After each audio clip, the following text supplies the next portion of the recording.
પ્રભુનો આભાર માનીએ છીએ અને ખાસ પ્રભુને મહિમા આપીએ છીએ. આજના દિવસનો આશીર્વાદ પ્રભુએ આપણા જીવનમાં આપ્યો અને આજે સવારે આપણે પ્રભુ ઘરમાં છીએ અને તારના પ્રભુ સુખીના નામમાં આપણને આવકારીએ છીએ. એ સાથે વિજય જગદીશ સાહેબ તમારો પણ અમે ખાસ પ્રભુ સુખીના નામમાં આવકાર કરીએ છીએ અને ભજન સેવામાં આવકારીએ છીએ. પ્રભુના વચનોના માટે ખાસ પ્રભુની સ્તુતિ કરીએ છીએ અને ખાસ પ્રભુને મહિમા આપીએ છીએ. અને વચન એ આપણા માટે બહુ મહત્વનું અને અગત્યનું હોય છે કે જે આપણા આત્મિક જીવનને બધું તૈયાર કરે છે અને બળવાન બનાવે છે. નાતાલનો સમય છે અને ક્રિસમસ 2 દિવસ પછી આપણે એને ઉજવવાના છીએ અને નાતાલના સમયમાંથી જ્યારે પસાર થઈ રહ્યા છે ત્યારે એ ઈસુ ખ્રિસ્ત કે જે રાજાઓનો રાજા અને જે પ્રભુઓનો પ્રભુ આપણા માટે આ પૃથ્વી પર આવ્યો અને એણે જન્મ લીધો અને વધામણીના સમાચાર એ જે મળ્યા એના માટે ખાસ પ્રભુનો આભાર માનીએ છીએ. અને એ પ્રભુ ઈસુ ખ્રિસ્ત કે જે આપણા માટે આ પૃથ્વી પર આવ્યો, મરણ પામ્યો, દટાયો, સજીવન થયો અને એક દિવસ ફરી આપણને લેવા માટે આવશે. અને એ પ્રભુના માટે અને પ્રભુની યોજનાના માટે અને એના પ્રેમના માટે પ્રભુનો આભાર માનીએ છીએ. ખાસ કરીને આજનો જે સમય જે છે કે જે સમયની અંદર દરરોજ સવારે જ્યારે આપણે પથારીમાં ઉઠીએ ત્યારે એવી ઘણી બધી બાબતો આપણા જીવનોમાં અસર પાડે છે. કૌટુંબિક બાબતો હોય, સામાજિક બાબતો હોય, આત્મિક બાબતોની અંદર પણ એની અસર જોવા મળે છે અને રાજકીય ક્ષેત્રે. એટલે જ્યારે પૃથ્વી ઉપર આપણે જીવન જીવીએ છીએ અને જ્યારે સવારે આપણે જ્યારે ઉઠીએ છીએ ત્યારે આવી ઘણી બધી એવી બાબતો છે કે બનાવો જે છે એ બનાવો આપણી આંખો આગળ આવે છે અને ઉઠતાની સાથે જ એ આપણા મગજ ઉપર, મન ઉપર એ બહુ મોટી અસર કરે છે. અને આ બાબતો જે છે બને છે એ જગતની અંદર અને જગતના લોકો કે જેઓ જગત ઉપર પ્રેમ કરે છે અને ધનાળીઓ કે જેઓ એમના ધન ઉપર પ્રેમ કરે છે. એ જે બીનાઓ અને ઘટનાઓ જે રાજકીય બાબતો હોય કે સોશિયલ બાબતો હોય એ જે બાબતો બને છે એના કારણે કદાચ આ લોકોને બહુ અસર ના થાય. જે લોકો પ્રભુને ઓળખે છે, પ્રભુને જાણે છે, જેમણે પ્રભુને તારનાર તરીકે સ્વીકાર્યા છે, કદાચ એમને પણ અસર ન થાય. પણ દુનિયા પર એવા લોકો છે કે જેઓ પ્રભુને ઓળખે છે, પ્રભુને જાણે છે અને સાથે એમની જે વ્યવસ્થાઓ અથવા એમના જે જીવનની બાબતો છે, એમનું જે જીવન છે એની અંદર જે પરિસ્થિતિમાંથી તેઓ પસાર થઈ રહ્યા છે એ પરિસ્થિતિમાં એમના હૃદયો, મનો દુઃખી થાય. અને એટલા માટે દુનિયાની અંદર કદાચ જગતના લોકો અને ધનાઢ્ય બાબતો, ધનાઢ્ય માણસો માટે આવી જે બાબતો બને છે એ અસર ના કરે. પણ જે લોકો દીન છે, જે લોકો ભગ્ન હૃદયવાળા છે કે જેઓ આત્મિકતામાં પ્રભુની સાથે જોડાયેલા છે અને એમની દ્રષ્ટિ ભૌતિક બાબતો પર નથી પણ ઈશ્વર તરફ છે અને જ્યારે તેઓ પ્રભુની સાથે જોડાયેલા રહે છે અને એ પ્રમાણે જ્યારે જીવનો જીવે છે ત્યારે આવી ઘણી બધી બાબતો એમના જીવનો પર અસર કરે છે. અને એટલા માટે એવા બધા સમયો કે જેને અંધકારના દિવસો કહી શકાય, અંધકારનો સમય કહી શકાય. અને આવા અંધકારના સમયમાં એ અંધકારને દૂર કરવા માટે ઈશ્વરે એ યોજના કરી. યશાયા પ્રવચન તમે એનો 9મો અધ્યાય વાંચો તો ત્યાં આગળ લખવામાં આવ્યું છે, પહેલી કલમમાં કહે છે કે પરંતુ જે ભૂમિ પર સંકટ પડ્યું હતું તેમાં અંધારું રહેશે નહીં. અને બીજી કલમમાં કહે છે કે અંધકારમાં ચાલનાર લોકે મહાન પ્રકાશ જોયો.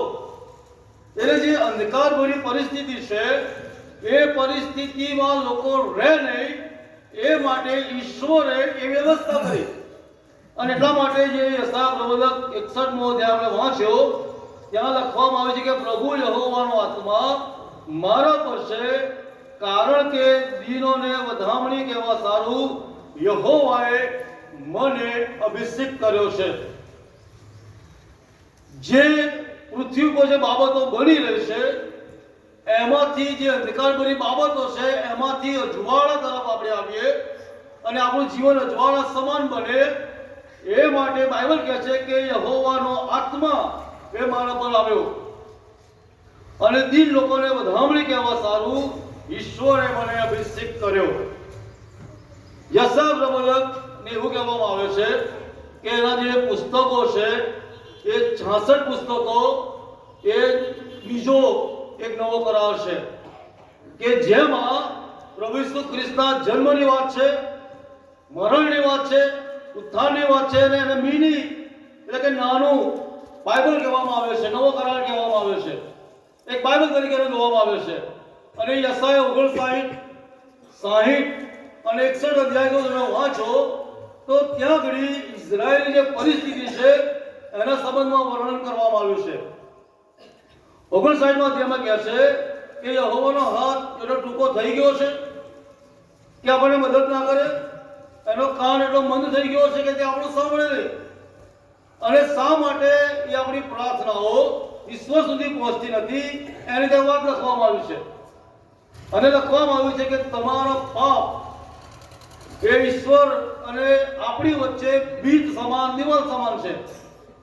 અને જે ભયંકર પરિસ્થિતિ આખું વર્ણન લખવામાં આવ્યું છે તમે ઘરે જઈને વાંચો 59મો અધ્યાય, અને ત્યાં આગળ ઇઝરાયલની આખી પરિસ્થિતિનું વર્ણન કરવામાં આવ્યું છે અને જે પ્રકારનું તેઓ જીવન જીવતા હતા એની વાત લખવામાં આવી છે.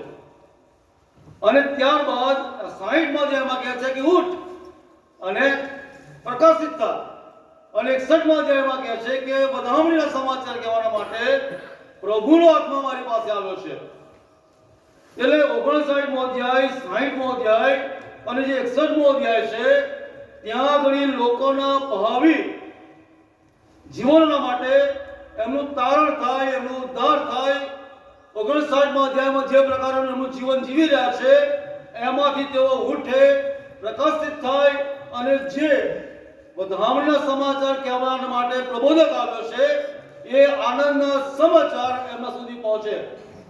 અને આ 3 જે અધ્યાયો છે એ બહુ મહત્વના છે. 60મો અધ્યાય જે છે એમાં કહે છે કે ઈશ્વરના લોકો એ આવનાર મહિમાની વાત કરી છે, અને 61મા અધ્યાયમાં કહે છે કે તે મહિમા લાવનાર ઈશ્વર પુત્ર એટલે કે મસીહાની વાત એ ત્યાં લખવામાં આવી છે. અને પ્રભુ ઈસુ ખ્રિસ્ત એ રાજાઓનો રાજા અને પ્રભુનો પ્રભુ એ આ પૃથ્વી પર તમારા મારા માટે આવ્યો. અને જ્યારે નાઝરેથની અંદર લુકની સુવાર્તા તેનો 4થો અધ્યાય અને 16 અને 19 ની કલમો વાંચીએ. લુકની સુવાર્તા તેનો 4થો અધ્યાય અને 16 થી 19 કલમો વાંચે તો કહે છે કે નાઝરેથ જ્યાં તે ઉછર્યો હતો ત્યાં તે આવ્યો અને પોતાની રીત પ્રમાણે વિશ્રામવારે સભા સ્થાનમાં જઈને તે વાંચવા સારું ઊભો થયો. અને યશાયા પ્રબોધકનું પુસ્તક તેને આપવામાં આવ્યું. તેણે તે ઉઘાડીને જ્યાં નીચે પ્રમાણે લખેલું છે તે જગા કાઢે કે પ્રભુનો આત્મા મારા પર છે, કેમ કે દરિદ્રીઓ આગળ સુવાર્તા પ્રગટ કરવા સારું તેણે મારો અભિષેક કર્યો છે. બંદીવાળાનો છૂટકો તથા આંધળાઓની દ્રષ્ટિ પામવાનું જાહેર કરવા, ઘાયલ થયેલાઓને છોડાવવા તથા પ્રભુનું માન્ય વરસ પ્રગટ કરવા સારું તેણે મને મોકલ્યો છે. જે વચનો યશાયા પ્રબોધકે 61મા અધ્યાયમાં બોલ્યો એ અહીંયા આગળ પ્રભુ પોતે એ વચનો વાંચે છે. અહીંયા લખવામાં આવ્યું છે કે યશાયા પ્રબોધકનું પુસ્તક એને ઉઘાડીને આપવામાં આવ્યું અને જે લખેલું હતું એ પ્રભુએ વાંચ્યું. એટલે યશાયા પ્રબોધકે વર્ષો પહેલા જે ભવિષ્યવાણી પોકારી હતી એ ભવિષ્યવાણી પ્રભુ ઈસુ ખ્રિસ્તના સમયમાં જ્યારે તેઓ યર્દન નદીની પાસે ગયા અને એમનો પવિત્ર આત્મા દ્વારા અભિષેક કરવામાં આવ્યો અને પછી સુવાર્તામાં આગળ વધતા હતા ત્યારે લખવામાં આવ્યું છે કે વચનો જે પરિપૂર્ણ થયા છે, જે યશાયા પ્રબોધક બોલ્યો હતો એ વચનો અહીંયા આગળ પવિત્ર આત્માના સામર્થ્યમાં એ વચનો પૂરા થયા. અને ત્યાં આગળ 20 કલમમાં કહે છે કે તેણે પુસ્તક બંધ કર્યું. પ્રભુ દ્વારા યશાયા પ્રભુ દ્વારા જે વચનો આપવામાં આવ્યા હતા એ વચનો પ્રભુ ઈસુ ખ્રિસ્તના જન્મ સમયમાં એ પરિપૂર્ણ થયા. અને એટલા માટે પ્રભુ ઈસુ ખ્રિસ્તે પોતાને જાહેર કરતા પોતે દેવનો દીકરો છે, મસીહા છે, તારણહાર છે અને દેવે એને મોકલ્યો છે. અને ભવિષ્યવાણી પૂરી થાય છે, એ બાબતો લુકની સુવાર્તામાં એ 4થા અધ્યાયમાં પોતે પુરવાર કરે છે. અને એટલા માટે આજે જે મહત્વની બાબતો આજે હું તમારી આગળ જણાવવા માંગુ છું કે દેવનો દીકરો, રાજાઓનો રાજા અને પ્રભુનો પ્રભુ એ તમારા મારા માટે જ્યારે પૃથ્વી ઉપર જન્મ્યો છે અને એની વાટ ઇઝરાયલીઓ જોતા હતા કે મસીહ આવશે, તારણહાર આવશે, રાજા આવશે અને અમને છોડાવશે, બચાવશે, રોમન સરકારના હાથમાંથી એ અમારો છુટકારો એ કરશે. અને એટલા માટે જે બાબતોની રાહ તેઓ જોઈ રહ્યા હતા એ તો શારીરિક હતી. એમને શારીરિક છુટકારો જોઈતો હતો.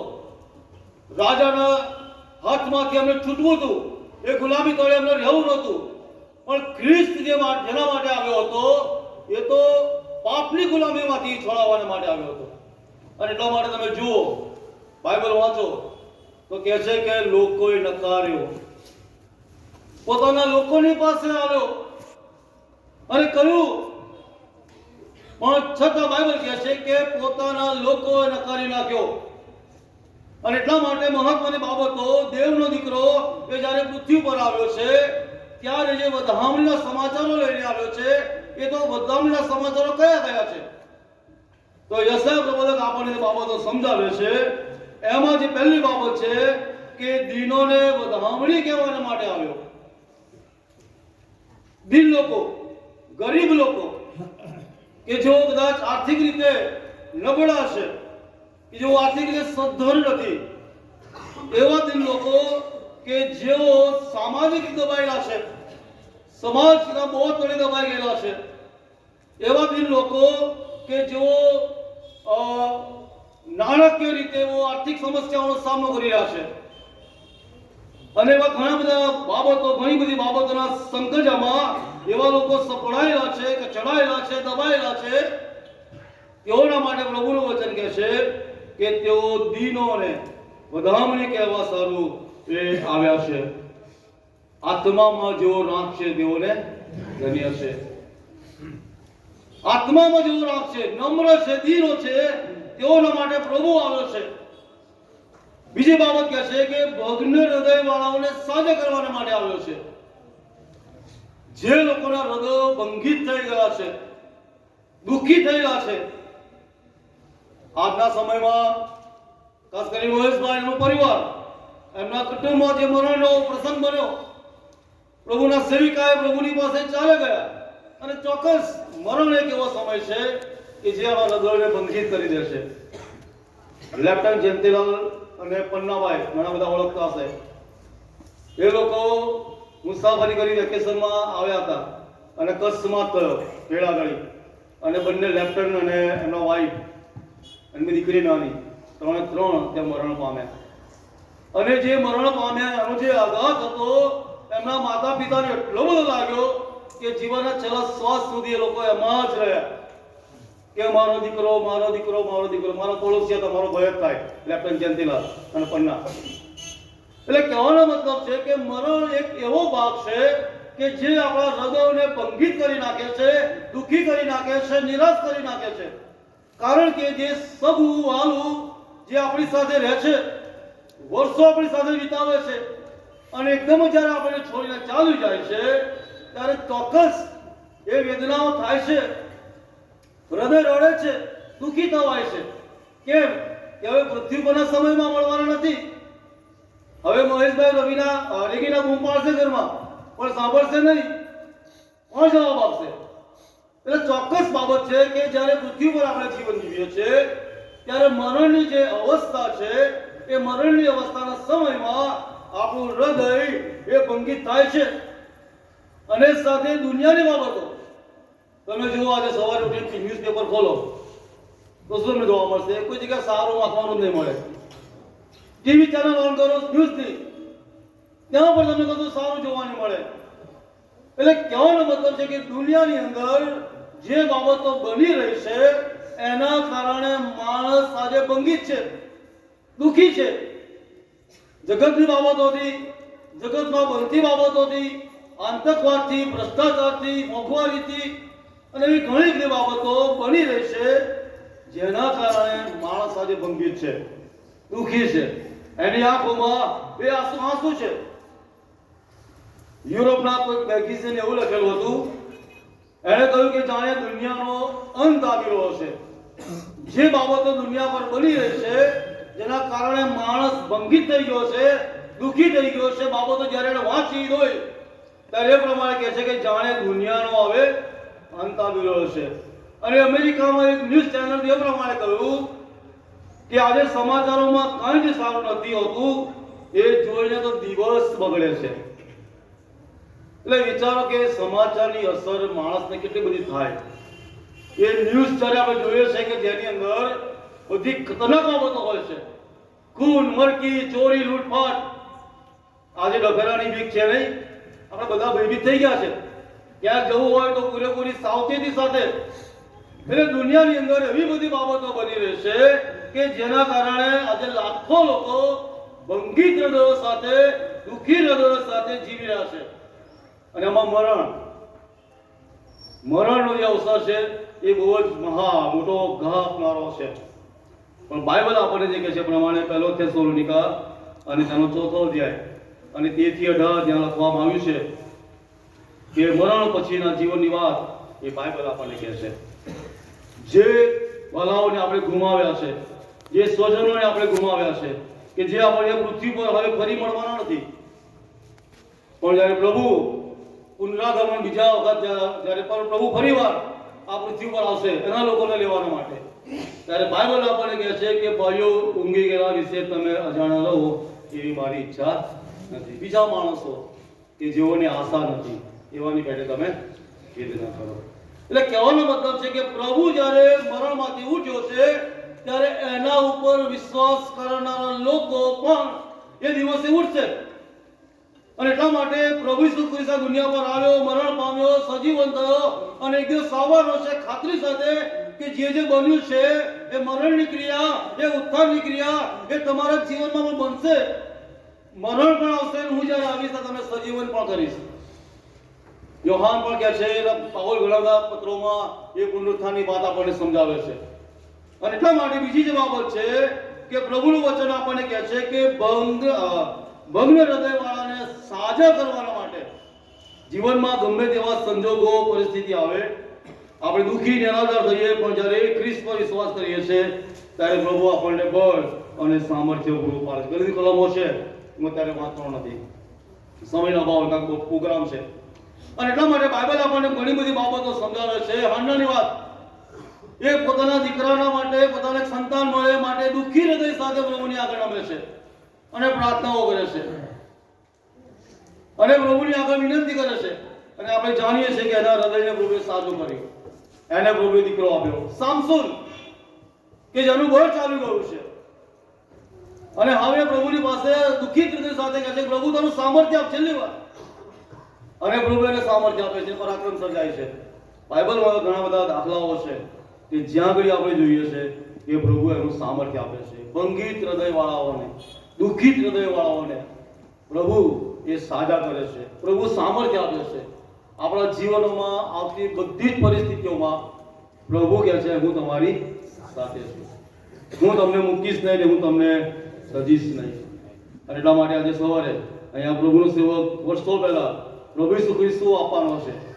એ કહે છે કે દિનોને બધાને કહેવા સારું યહોવાએ મને વિસ્ત કર્યો છે, ભગ્ન હૃદયવાળાઓને સાજા કરવા સારું હું આવ્યો છું. પ્રભુ ઈસુ ખ્રિસ્ત એમનું આ પૃથ્વી પર આવું એ વાલા સાથીઓ આપણા માટે છે, તમારા અને મારા માટે છે. એટલા માટે આજે સવારે પ્રભુ એ ભગ્ન હૃદયવાળાને, દુઃખી હૃદયવાળાઓને એ આત્મિક રીતે એ સાજાપણું એ આપવાની વાત કરે છે. બાઇબલની અંદર ગીતશાસ્ત્ર 145 અને તેની 14મી કલમમાં કહ્યું છે કે સર્વ પડતા માણસોનો યહોવા આધાર આપે છે, સર્વ દબાઈ રહેલાઓને તે ઊભા કરે છે. અને 46 સવારે વાંચવામાં આવ્યું કે રાજાઓ પર ભરોસો ન રાખ, તેમજ માણસ જાત પર પણ નહીં, કેમ કે તેની પાસે તાર નથી. તેનો પ્રાણ નીકળી જાય છે, તેનું શરીર ભૂમિમાં પાછું મળી જાય, તે દિવસે તેની ધારણાઓનો નાશ થાય છે. પણ શું કહે છે? જેની સહાય યાકૂબનો દેવ છે. અને જેની આશા પોતાના દેવ યહોવા પર છે તેને તમારી મારી આશા એ તો પ્રભુ ઈસુ ખ્રિસ્ત પર છે, જીવતા દેવ ઉપર છે કે જેણે મૃત્યુને હરાવ્યું છે અને મૃત્યુ પર જાણે વિજય મેળવ્યો છે. આગળ લખવામાં આવ્યું છે,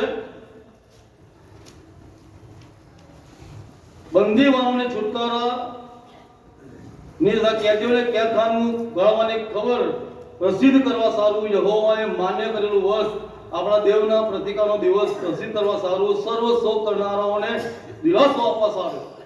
અહીંયા કહે છે કે બંદીવાનોને છુટકારો અને કેદીઓને કેદખાનામાંથી મુક્તિ આપવાના માટે શારીરિક બંધનની વાત છે જ. આખે પિત્તરને આપણે જાણીએ છીએ. પ્રેરિતા કૃત્ય 12મા અધ્યાયમાં પિત્તરને કેદખાનામાં પૂરવામાં આવ્યો છે અને સવારે એની કતલ થવાની છે, પણ એ અગાઉ મંડળી પ્રાર્થના કરે છે અને આપણે જાણીએ છીએ પ્રમાણે કે રાત્રે દૂત આવીને એ પિત્તરને કેદખાનામાંથી છોડાવે છે. સિલાસ અને પાઉલ કે જેઓ કેદખાનામાં છે એમને પ્રભુ છોડાવે છે. પણ સાથે સાથે જે લોકો શૈતાનિક બંધનોમાં બંધાયેલા છે, જેની ઉપર શૈતાન રાજ કરે છે, જેને શૈતાન નચાવે છે, જેને શૈતાન ગુલામ બનાવે છે, જેને શૈતાન ખોટા માર્ગે લઈ જાય છે, જેને શૈતાન એના મહિમા માટે ભરપૂર પ્રમાણમાં વાપરે છે, અને એવા જે શૈતાનના સંગજામાં એ બંધનોમાં બંધાયેલા છે એવા લોકોને છુટકારો આપવા માટે, એવા લોકોને બંધનમાંથી છોડાવવા માટે બાઇબલ કહે છે કે બંદીવાનો છુટકારા માટે અને કેદીઓને કેદખાનામાંથી બહાર કાઢવા માટે. એટલે શારીરિકની સાથે આત્મિકતાની અંદર પ્રભુ આપણને એ ગુલામીમાંથી બચાવવા માંગે છે અને એટલા માટે બાઇબલ આપણને કહે છે કે એ બંધનોમાંથી છોડાવવા માટે પ્રભુ આવ્યો છે. એ જે પાપના બંધનો આપણે બંધાઈ ગયા છે, જે શૈતાન આપણા પર હાવી થયેલો છે અને શૈતાન એ આપણને ગુલામીમાં રાખે છે, ત્યાંથી પ્રભુ આપણને મુક્તિ આપવા માટે આવ્યો છે. ચોથી બાબત છે અને ત્યાં લખવામાં આવ્યું છે કે માન્ય કરેલું વર્ષ અને પ્રતિકારનો દિવસ. બાઇબલ કહે છે કે હાલ જ માન્ય કાળ છે અને હાલ જ તારાનો દિવસ છે. તો માન્ય કાળનો દિવસ કયો? તો જૂના કરારની અંદર જૂના સમયમાં એવું હતું કે જે કોઈ ગુલામ હોય અને ગુલામી જે બેઠતો હોય અને એનો માલિક અમુક સમય થાય, અમુક વર્ષ થાય એટલે નિયમ પ્રમાણે એને છોડી દેવો પડે. એટલે માન્ય કાળ જે સમય આવે કે ભાઈ આટલા વર્ષ આ ગુલામીમાં છે અને હવે એને છોડી દેવાનો છે, એટલે એ જે સમય આવે એને છુટકારો આપી દેવાનો. પણ અહીંયા જે બાબત કહેવા માંગુ છું તો એ છે કે માન્ય કરેલું વર્ષ કયું અને પ્રતિકારનો દિવસ કયો? તો બાઇબલની અંદર યશાયા પ્રવચક 49 અને 9 કહે છે કે મેં માન્ય કાળમાં તારું સાંભળ્યું છે, એ તારાના દિવસે તારી સહાય કરી છે. તો એ માન્ય કાળ કયું? તો પ્રભુ ઈસુ ખ્રિસ્ત જે આ પૃથ્વી પર આવવાના છે.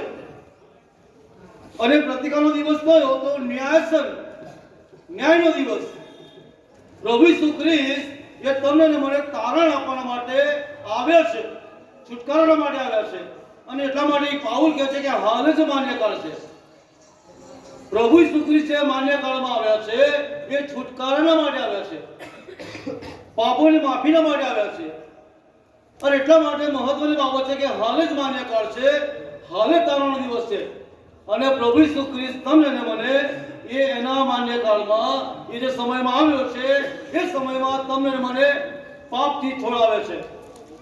પણ લખવામાં આવે છે કે પ્રતિકારનો દિવસ એટલે ન્યાયના દિવસની વાત કરશે કે જો આ સમયમાં હાલ માન્ય કાળ છે, હાલ તારણનો દિવસ છે, જો આપણે નહીં સમજીએ તો ન્યાયનો દિવસ જ્યારે આવશે ત્યારે રડવું અને દાંત પીસવું થશે. એટલા માટે જે મહત્વની બાબત યશાયા પ્રવચક આપણને સમજાવે છે કે યહોવાએ માન્ય કરેલું વર્ષ એટલે કે તારણનો દિવસ, તારણનો સમય પ્રભુએ આપણને આપ્યો છે અને એ તારણના સમયમાં આપણે સચેત થઈએ, સાવચેત થઈએ અને પ્રભુને પોતાનું જીવન સોંપી દઈએ. અને જો નહીં સોંપીએ તો જ્યારે બાઇબલ પ્રમાણે કહે છે કે જ્યારે ન્યાયનો દિવસ આવશે ત્યારે વાલા સાથીઓ રડવું અને દાંત પીસવું થશે. યશાયા પ્રબોધક તમે જો વાંચો તો વારંવાર વેરવાળનો દિવસ, વેરનો દિવસ, હું વેર લઈશ, પ્રતિકારનો દિવસ, ન્યાયનો દિવસ બહુ શબ્દો વાપર્યા છે એણે. યશાયા પ્રબોધકે ઇઝરાયલના માટે કે જો તમે આવું નહીં કરો તો હું વેર વાળીશ, તમે આમ નહીં કરો તો હું વેર વાળીશ, ન્યાય કરીશ, પ્રતિકારનો દિવસ આવશે વગેરે બાબતો. યશાયા પ્રબોધક એ સમયના લોકોને સાવચેત કરે છે કે જો તમે હાલ તારણ નહીં પામો, પ્રભુને નહીં સ્વીકારો, પ્રભુને નહીં સોંપાવો, તો જ્યારે ન્યાયનો દિવસ આવશે ત્યારે હું વેર વાળીશ, હું ન્યાય કરીશ, અને દિવસે રડવું અને દાંત પીસવું થશે, બીજો કોઈ ઉપાય હશે નહીં, બીજો કોઈ રસ્તો હશે નહીં. લોકની સુવાર્તા 16મા અધ્યાયમાં લાજરસ અને ધનવાનની વાત આપણે જાણીએ છીએ. ધનવાન માણસ શું કહે છે ઇબ્રાહીમને કે પ્રભુ પૃથ્વી પર હું જાઉં અથવા બીજો કોઈ જાય વગેરે બાબતો. એ બધું પૂરું થઈ ગયું. હવે સ્વર્ગમાં અને નરકની અંદર જે સ્થિતિ છે એમાં કોઈ સુધારો નહીં. એ ઇબ્રાહીમના ગોદની અંદર જે લાજરસ ભિખારી હતો એની સ્થિતિ બહુ આશીર્વાદ હતી. અને ધનવાન માણસ કે જે અગ્નિમાં હતો, ગંધકમાં હતો, હવે રડવાનું જ. શું કહ્યું એને કે પૃથ્વી પર પ્રબોધકો છે, લોકો છે, અને લોકોને કહે છે કે તારણ પામો, ન્યાયનો દિવસ છે. યુનાએ કહ્યું નિનવેમાં લોકોને કે પ્રભુ નાશ કરવાનો નિનવેનો, અને રાજા સહિત આખ્યું નિનવે અને પ્રાણીઓ પણ ટાટ પહેર્યું, રાખમાં બેઠા, પસ્તાવો કર્યો, અને પ્રભુએ પોતાનું મન બદલી નાખ્યું. પસ્તાવો એ વાળા સાથીઓ ઈસુના મનને, હૃદયને ફેરવી નાખે છે. એ પસ્તાવો જ્યારે આપણે કરીએ છીએ ત્યારે પ્રભુ એનું મન એ બદલી નાખે છે. બાઇબલમાં ઘણા બધા દાખલાઓ છે જૂના કરારની અંદર કે જ્યાં જેમણે પસ્તાવો કર્યો, રાજાઓની વાત હોય કે પછી યહૂદીઓની વાત હોય, કોઈ પણ વાત, જેમણે પસ્તાવો કર્યો, પ્રભુની આગળ જેઓ નમી ગયા, પ્રભુએ પોતાનું મન એમના માટે ફેરવી નાખીને એમના જીવનોને આશીર્વાદિત કરી દીધા. સામસોનને વાત કરી મેં, પ્રભુએ એનું મન બદલ્યું ને. જે બાબતો એને નથી કરવાની એ કરી, છતાંય જ્યારે પ્રભુની પાસે સામર્થ્ય માંગ્યું ત્યારે પ્રભુએ એને પરાક્રમ અને સામર્થ્ય આપ્યું. એટલે કહેવાનો મતલબ છે કે અહીંયા પ્રભુ કહે છે કે માન્ય કરેલું વર્ષ એટલે તમને ને મને આ સમય આપ્યો છે કે આ સમયમાં આપણે પ્રભુ ઈસુ ખ્રિસ્તને સ્વીકારી લઈએ, એને પોતાના તારનાર તરીકે સ્વીકારી લઈએ, અંગીકાર કરી લઈએ, એના દીકરા દીકરીઓ બની જઈએ, જુવાના સંતાનો બની જઈએ. પણ જો આ સમયને નહીં ઓળખીએ તો જ્યારે ન્યાયનો દિવસ આવશે ત્યારે વાલા સાથીઓ રડવું અને દાંત પીસું થશે. બાઇબલમાં ઘણી બધી કલમો છે, હું વાંચીશ નહીં ત્યારે. તો જ્યાં આગળ આપણને ચેતવણી આપવામાં આવી છે, પ્રકટીકરણ 21મો અધ્યાય વાંચજો, 8મી કલમ. આજે સવારે પ્રભુનું વચન એ આપણી પાસે આવ્યું છે. 10 કુમારિકાઓની વાત, 5 મૂર્ખીને પ્રભુ શું કહે છે કે હું ઓળખતો નથી. અમારા હોમલિંગ સેલિબ્રેશન કરવામાં આવ્યું અને 10 કુમારિકાઓનું નાટક કરવામાં આવ્યું, અને જે છેલ્લે રિક્વેસ્ટ કરતા હતા રડીને કે અમે સંદેશાઓ સાંભળ્યા, દેવળમાં ગયા, અને પ્રભુ બધું બહુ કર્યું, બહુ જબરદસ્ત અભિનય કરેલો, અને ત્યાં પ્રભુ શું કહે છે અંદરથી, હું ઓળખતો નથી, તમે સદાય બહાર રહેશો. મારા પ્રિય સાથી ભાઈ ને બહેનો, પ્રભુનું વચન આજે તમને મને ચેતવી રહ્યું છે. મરણ એ આપણા બધાના માટે છે. તમે કે હું કોઈ એનાથી બચવાના નથી. જ્યાં સુધી ખ્રિસ્તનું આગમન થશે ને ત્યાં સુધી આ ક્રિયા ચાલશે. એટલા માટે પ્રભુ આજે તમને મને ચેતવી રહ્યો છે, મરણ દ્વારા ચેતવી રહ્યો છે કે જે હાલ માન્યકાર તારણનો દિવસ છે એનું હું કેટલો ભડકાવું છું અને કેટલું પ્રાધાન્ય આપું છું. એ સમયમાં હું શું કરું છું, મારા જીવનો સંબંધી શું.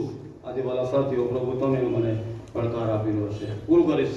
ત્રીજી કલમમાં કહે છે કે શોક કરનાર, રાગમાં બેસીને અને ખીન આત્મા ને બદલે પ્રભુ હર્ષનું તેલ અને સ્તુતિ રૂપ વસ્ત્રો અને મુંગટ આપવાની વાત કરે છે. ત્રીજી કલમમાં કહે છે સિયોનમાંના શોક કરનારાઓને રાગને બદલે મુંગટ, શોકને બદલે હર્ષનું તેલ, ખીન આત્માને બદલે સ્તુતિ રૂપ વસ્ત્રો આપવા સારું તેણે મને મોકલ્યો છે. પ્રભુ શું કહે છે, મુંગટ આપવા સારું અને હર્ષનું તેલ આપવા સારું અને સ્તુતિ રૂપ વસ્ત્રો આપવા સારું પ્રભુ આવ્યો છે. દેવનો દીકરો આવ્યો છે. એ બધી પરિસ્થિતિ શોકને ઉકાળવા માટે અને ખીન આત્માને દૂર કરવા માટે અને બધી બાબતોના પ્રભુ દૂર કરવા આવ્યો છે. અને એના બદલે હર્ષનું તેલ, આનંદનું તેલ, રાજમાન્ય યાજક વર્ગનું વિરુદ્ધ, કદી ન કરમાઈ જનાર મુંગટની વાત, અને કે જે સ્તુતિરૂપ વસ્ત્રો એ પ્રભુ પહેરાવવા માંગી રહ્યો છે. જો તારણના અનુભવમાં આવીશું તો બાઇબલ આજે આપણને કહે છે કે પ્રભુ તમને એ બધી બાબતોથી અભિષેક કરશે, તેલથી અભિષેક કરશે, આત્માથી અભિષેક કરશે. સ્તુતિરૂપ વસ્ત્રો, તારણના વસ્ત્રો, ન્યાયપાળના વસ્ત્રો પ્રભુ પહેરાવશે. એ માટે તો આવ્યો છે જગતમાં. પણ આપણે શું કરી નાખ્યું છે? નાતાલ માત્ર ને માત્ર સેલિબ્રેશનનો એક ભાગ બનીને આજે બેસી ગયું છે. નાતાલનો જે સમય છે, નાતાલનો જે અવસર છે, માત્ર ને માત્ર આપણે એને આનંદનો અવસર બનાવી દીધો છે. તારણહાર કેમ આવ્યો એને આપણે ભૂલી ગયા છે. આજે પણ ભલે આપણે કહીએ, પણ બાળક આજે પણ ઘમંડમાં જ પડી રહ્યું છે, હૃદયમાં એને આવવા દીધું નથી. અને એટલા માટે જે હાલ માન્યકાળ છે, હાલ તારણનો દિવસ છે, આપણે એને હજુ પણ સમજી શક્યા નથી. આજે સવારે પ્રભુનું વચન મારા સાથીઓ એ આપણી પાસે આવ્યું છે. પ્રભુ આપણને જે આત્મિક આશીર્વાદો આપવા માટે કહી રહ્યો છે.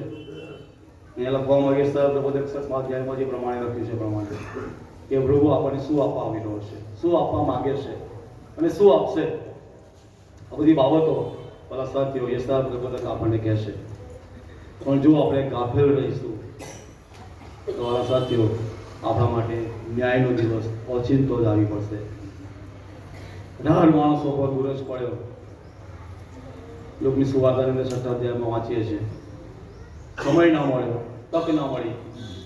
રેગીનાબેન 4 વાગે સૂતા હશે અને સૂઈ જ ગયા. ઘણા બધા લોકોના મરણો એવા છે કે જે રાત્રે સૂઈ ગયા અને સવારે ઉઠ્યા જ નથી. પણ પ્રભુએ આપણને જીવતા રાખ્યા છે, આપણા કાનૂને પ્રભુએ ખુલ્લા રાખ્યા છે. એટલા માટે આજે સવારે આપણા જીવનો સંબંધી મારા સાથે આપણે વિચાર કરીએ. પ્રભુ ઈસુ ખ્રિસ્ત એ આપણા માટે આવ્યો છે, આપણને તારણ આપવા માટે આવ્યો છે, આપણને ઉદ્ધાર આપવા માટે આવ્યો છે. આ વર્ષની નાતાલ આપણા માટે યાદગાર નાતાલ બનાવી દઈએ. માત્ર એન્જોય પૂરતું જ નહીં, આનંદ કરો, આખા તારણહાર જન્મ્યો છે, ખુશી કરો, લોકોની આગળ આનંદ વ્યક્ત કરો. પણ એની અંદર જે મહત્વનો પાઠ છે અને તો એ છે કે પ્રભુ આપણા તારણહાર પણ બની જાય. આ વચનો સમજવા માટે પ્રભુ આ બધાની સહાય પ્રાર્થના કરી આપણા મસ્તકો પ્રભુની આગળમાં આવીએ અને નિજરભાઈ પાસે પ્રાર્થના કરીએ. પ્રભુ અમે તમારો આભાર માનીએ છીએ, તમારા નામને ધન્યવાદ આપીએ છીએ. જે વચન તમે અમારી મધ્ય લાવ્યા છો માટે પ્રભુ અમે તમારા નામને ધન્યવાદ આપીએ છીએ. પંડિત હૃદયોને સાજા કરવાને માટે, દિનોને વધામણી કહેવાને માટે અને પ્રભુ તમારા લોકો જેઓ બંધનમાં છે તેઓને છોડાવવાને માટે, પ્રભુ તારણ આપવાને માટે પ્રભુ તમે પૃથ્વી પર આવ્યા છો. ત્યારે પ્રભુ તમારું આવવું એ અમારા માટે અને બીજાઓને માટે વ્યર્થ ન જાય, પણ પ્રભુ એને અમે પ્રાપ્ત કરનારા બને એના માટે અમે તમારી પાસે આજે કૃપા માંગીએ છીએ. અમે નાચ ગાન સાથે પ્રભુ આનંદ કરે એટલું જ નહીં, પણ આત્મિક જીવનમાં અમે વધુ સ્થિર અને મજબૂત બનીને તમારા આપવાના હેતુને અમે સફળ કરી